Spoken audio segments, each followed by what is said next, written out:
Este aqui é o Fala MongoDB, a nossa série de conteúdos em português. Eu sou o Lourenço Taborda, arquiteto de solução na MongoDB. Oi, pessoal, eu sou Julia Comarim, responsável pelo marketing da MongoDB no Brasil.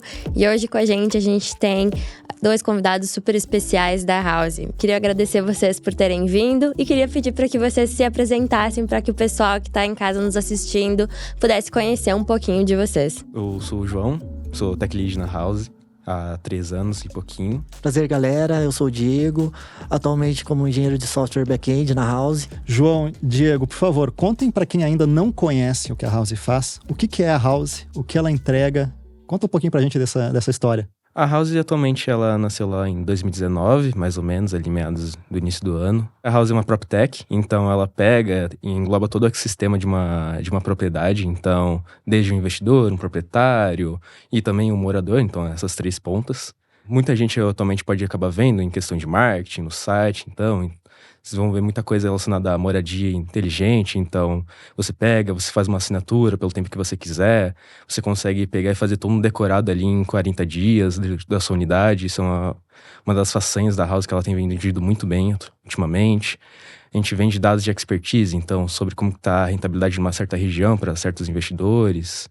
Eu acho que aqui, gente, temos um ótimo exemplo, né, de experiência renovada, digitalizada.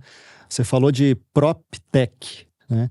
Então, a primeira coisa que a gente pensa, eu pelo menos, né, de ouvir PropTech, a gente imagina no imóvel, no morador. Mas já tem mais coisa no meio do caminho, né? Outros elementos, você falou de incorporação. Então, toda essa experiência que a gente tem comentado ao longo da nossa série, hoje aqui a gente tem na vida real com vocês.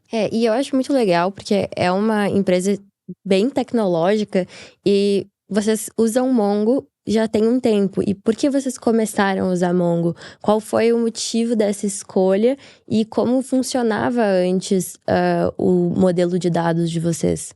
Quando eu cheguei na House, ela tinha ali um ano e pouquinho, basicamente. A gente já estava utilizando ali a inteligência do MongoDB, basicamente, né?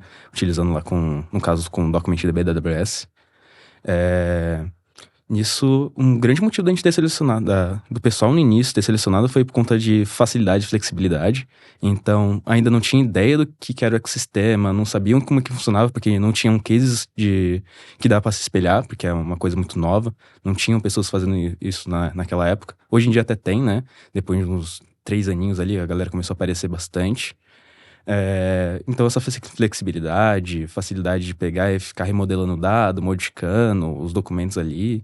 Então, muito dessa ideia de ser mais ágil, né? E, João, essa pegada da agilidade que a gente percebe no modelo documental de dados, me dá a sensação que a gente pensou desde o começo em MongoDB. Só que você falou DocumentDB. Como que é esse começo realmente? Ele começou em MongoDB, foi para Document, depois voltou? No iniciozinho era com MongoDB Community. Só que aí por conta de algumas pontinhas que a gente estava tendo na época, às vezes provavelmente por limitação tecnológica ali interna mesmo, acabava perdendo a mão de um lado, aí tinha que escalar do outro, então tinha muito script ali rodando muito ao mesmo tempo, então script que pegava e ficava arrancando a base inteira e subindo ela de novo, para poder ficar fazendo esse sync toda vez, coisa que muita gente faz no início, né, para poder resolver rápido. Então acabava perdendo flexibilidade, aí ficava consumindo muito recurso, aí pegou e migramos para dentro da AWS porque fazia mais sentido na época. Um começo interessante aqui nessa história. E eu acho interessante também trazer um ponto aí polêmico, né? Que muitas pessoas não sabem que DocumentDB, na verdade, não é MongoDB, né? E acho que é bacana você trazer também que vocês tiveram o uso das duas plataformas, tanto de MongoDB quanto de DocumentDB, porque às vezes a gente recebe informações dos nossos clientes, eles veem, mas eu já uso MongoDB, eu uso DocumentDB, mas DocumentDB não é MongoDB, né, Lourenço? Olha, eu vou comentar sobre isso, mas eu antes queria fazer uma pergunta pro Diego ou pro João, né, para contar pra gente o seguinte. Nesse começo, né, quando vocês trocaram do MongoDB Community, ou seja, o pensamento nasceu com o MongoDB, né? Uhum. Mas depois você foi para uma plataforma que é o DocumentDB, mas isso ainda tinha a aparência características de MongoDB. Sim. Para você mudou alguma coisa? Na Naquele começo, utilização da API, não necessariamente. Então, já que ela foi feita ali toda para ter toda aquela questão de suporte, então, utilizar nas aplicações, não. A nível de desenvolvimento, né? Mas a nível de custo, sim. Uma das questões pelo qual a gente migrou o MongoDB Community para o DocumentDB foi a questão de gerir esse banco. O tempo que se gastava, o esforço que se tinha do time para gerir esse banco e entregar performance. Então, a gente foi bem perceptível, assim, logo no começo da migração, mas ao longo do tempo a gente percebeu que o custo se elevava muito rápido e a gente perdia a mão na questão de performance. Entendi. Então, acho que tem 2 motivadores interessantes, né? O primeiro, a questão do nível de plataforma, que é justamente ter mais automação, você não ter que estar preocupado com o gerenciamento de infraestrutura tradicional lá na nuvem, das máquinas virtuais, configurações de rede. Como o João comentou, a questão também de ter uma experiência que fosse transparente para o desenvolvedor, porque você continua trabalhando de maneira documental no modelo de dados, né? E aí, Júlia, eu vou comentar o seguinte. Agora, o que você falou, DocumentDB é MongoDB? Isso é uma pergunta muito importante, muito recorrente, gente. Não é a mesma coisa. Nós temos alguns pontos para destacar. Primeiro, quando a gente fala de MongoDB, nós estamos falando do melhor lugar para você guardar os seus objetos da sua aplicação, que estão lá no formato JSON, que nós comentamos um pouquinho mais sobre isso em um dos vídeos da série aqui no nosso canal. Então, o melhor lugar para gravar JSON é o MongoDB. Por quê? Nós temos alguns elementos técnicos importantes que são diferenciadores. O primeiro é o próprio sistema gerenciador de banco de dados MongoDB. O segundo é o sistema de arquivos, o AirTiger. E o terceiro é o formato de gravação daquele JSON em formato binário, que é o BSON. É claro que a gente tem outros elementos que eu vou comentar logo em seguida sobre o Atlas. Eu sei que vocês estão ansiosos para que eu fale sobre isso, das nuvens, da plataforma, da automação e tudo mais. Mas assim, num grande resumo, a gente quando fala de MongoDB, a gente tem esses 3 elementos diferenciadores. Quando a gente fala do DocumentDB, nós estamos falando de uma implementação da API do MongoDB que o provedor de nuvem fez, né, que a AWS fez, em cima do motor do Aurora. Então, o DocumentDB é uma especialização de Aurora para falar a linguagem do MongoDB. Ou seja, o motor é diferente. Estamos falando de um motor que nasceu originalmente para operar um banco de dados relacional e não um banco de dados nativamente documental. Essa é a grande diferença. Se você quiser saber um pouquinho mais sobre isso que o Lourenço acabou de explicar, a gente vai ter um vídeo específico sobre imitadores. Então, você pode acompanhar aqui dentro dos nossos conteúdos do Fala MongoDB. Já ficou super claro, né, que começou com o MongoDB Community, aí bateu naquela questão da gestão de infraestrutura, que é natural, né, de todo o deploy sobre IaaS. Pegou alguns benefícios iniciais da plataforma, só que a plataforma tem a pegadinha, né? Ela custa mais caro. O conforto sai de controle às vezes, né? Exato. Como é que essas coisas evoluíram, então, até a gente chegar na nossa primeira reunião que eu conheci vocês e a gente começou a discutir sobre a solução? Foi, no caso, no final do ano de 2022, foi batido na empresa inteira que ia ter uma das metas principais para o ano de 2023, ia ser redução de custo em softwares, né? No geral, na empresa. Porque muitas pessoas, um setorizinho, às vezes alguns times pegavam e contratavam o próprio sistema. Então, por facilidade e tudo mais, realmente é bacana. Só que uma hora sai de mão, porque aí a gente pega, precisa centralizar tudo em algum lugar e alguém tem que pagar a conta depois, né? E nisso, o time de tecnologia não estava fora. Então, a gente começou a analisar o que estava faltando, a gente começou a compartilhar com o time e tudo mais. E viu que estava estratosférico. Então, dentro da AWS, o top 1 consumo era basicamente o DocumentDB. Então, vamos tentar estudar o que dá pra gente fazer para diminuir esse custo, basicamente. Voltando um pouco atrás na trajetória de vocês. Começaram com Community, foram para DocumentDB, os custos de DocumentDB começaram a ficar um pouco altos e houve uma necessidade de gestão da house para diminuição de custos, e aí houve a necessidade da migração de volta para MongoDB, mas dessa vez não por uma versão Community, e sim pela nossa versão paga. Exatamente. Exatamente. Com a versão de dedicados. E a partir, então, dessa volta pro MongoDB, você percebeu uma diminuição nos custos de uma plataforma? E também, quais outros benefícios vocês conseguiram perceber em voltar pro MongoDB e sair do DocumentDB? Atualmente, sim. Uhum. A gente reduziu em 70% a questão de custos Uau. com um banco de dados, basicamente. Então, sim, foi uma ótima redução de custo. Atualmente, de features ali que tem dentro do ferramental, que tem dentro do Atlas, inclusive, que facilita muito, ao meu ver, ali, o dia a dia é o fato de você conseguir subir versão da API do Mongo que você está utilizando. Então, a gente estava utilizando a versão 3.4, 3.6, se eu não me 3.6 do engano. DocumentDB, né? Exatamente. 3.6, então a gente conseguiu migrar para 4.2 no Mongo, e nisso você não precisa pegar, quando o dado já vai lá dentro, já tiver tudo em produção, tá rodando, a gente não teve aquela questão de ter que fazer toda uma parada de manutenção para poder subir a nova versão, então, e da 4.2 para 4.4, depois da 4.4 para 5.0. Essa mudança praticamente não trouxe downtime para nossa plataforma, então acho aí só disso já é um grande benefício. Então não foi só o xalalá do Lourenço que Não, quem faz reunião comigo sabe que eu sempre falo bastante, né? Plataforma de dados para desenvolvimento, falamos disso no nosso último episódio. Então, gente, para quem está pegando agora este ponto, estamos falando de MongoDB Atlas. MongoDB Atlas é a versão gerenciada de MongoDB, gerenciada pela própria MongoDB nos provedores de nuvem AWS, Azure, Google, que você consome de maneira elástica, paga conforme o uso. Então, nível de plataforma, que é exatamente algo que o Diego estava procurando, né? Exatamente. E que bom que você reencontrou e continuou, né, com esses benefícios de plataforma. O Atlas tem um diferencial bem interessante de destacar. Estamos falando de MongoDB versão Enterprise, então todas as funcionalidades de segurança, auditoria, enfim, tudo aquilo que não está presente no community está ali, e com muito mais, que é o que a plataforma nos traz, né? E tem um ponto, acho que é legal aproveitar esses comentários, né, João e Diego. Como que foi a migração? Porque você falou que depois que migrou não teve parada, né? Mas migrou, enfim, como é que foi essa transição?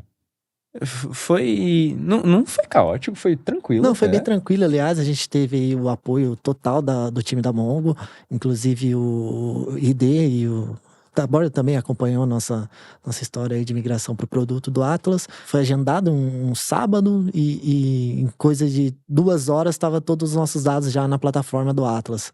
Então, assim, operacionalmente foi bem tranquilo, não tivemos dor de cabeça nenhuma, não tivemos problemas de incompatibilidade de drive, de versão, foi bem tranquilo no geral.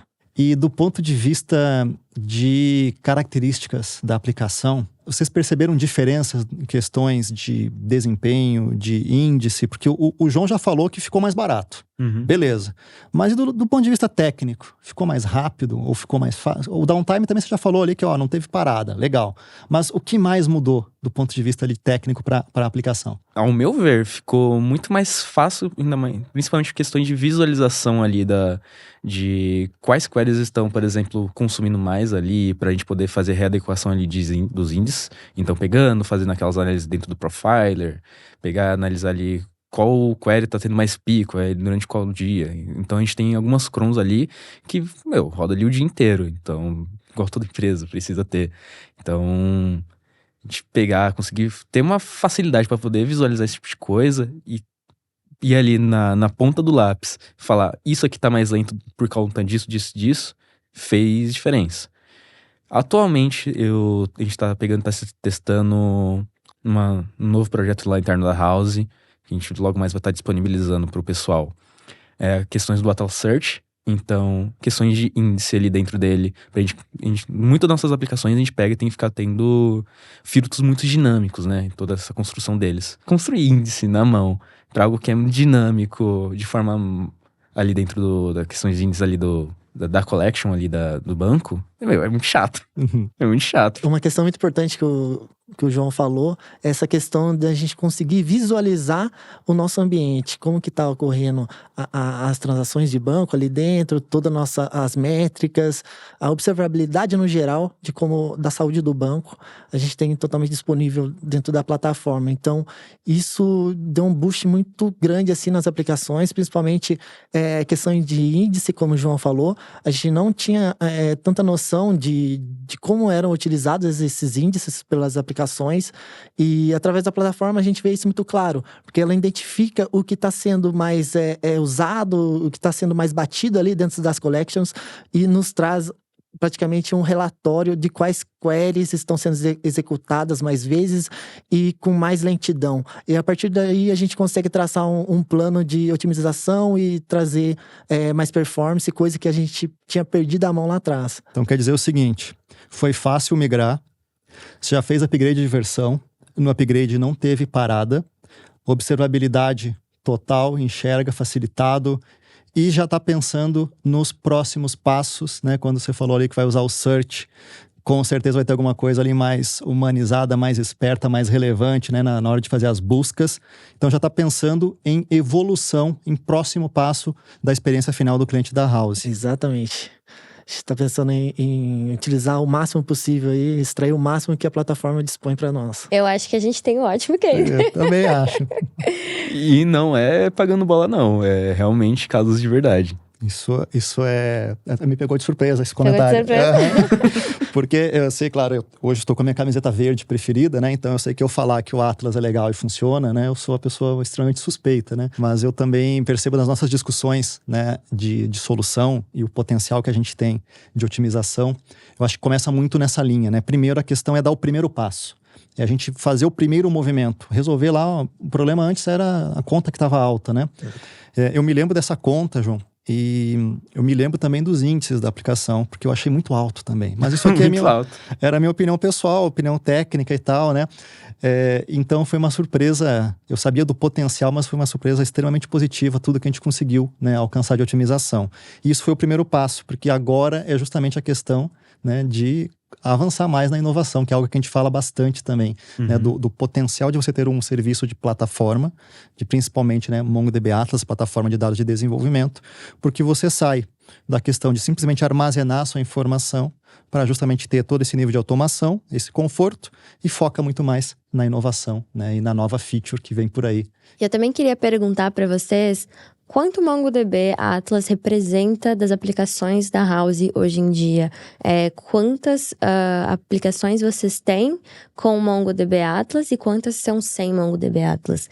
Ou seja, se a gente parar com o MongoDB Atlas, se vocês pararem de usar MongoDB Atlas, o que isso representa? Atualmente, toda a arquitetura da House ela é baseada em microserviços, né? Então, cada microserviço ele tá acoplado ali o que precisa de um banco de dados. Ele pega e é conectado a MongoDB. Então, 100% da House ali, questão de aplicação, tanto interno quanto externo para cliente. Então, site, app, back-office, marketplace. House tem marketplace, inclusive. Então, se pegaria a MongoDB e falar assim, desligamos serviços no Brasil, sinto muito, tchau, gente. Isso não vai acontecer. Não vai acontecer. Mas eu acho muito legal, porque tem muitas pessoas que ainda não começaram a usar NoSQL, não sabem por onde começar a usar o documental e acham que até mesmo é improvável mesmo de usar só NoSQL, e a gente vê que é um caso real. A House hoje usa quase 100% de MongoDB Atlas. Olha, Júlia, isso me trouxe uma outra coisa em mente. Vocês estão usando MongoDB Atlas como banco de dados transacional, que é o banco que roda as aplicações, o que tá... Sim, exatamente, roda Exatamente. até Então, os meios de pagamento. olha só, galera, olha só, vai na pegada aqui do João e do Diego.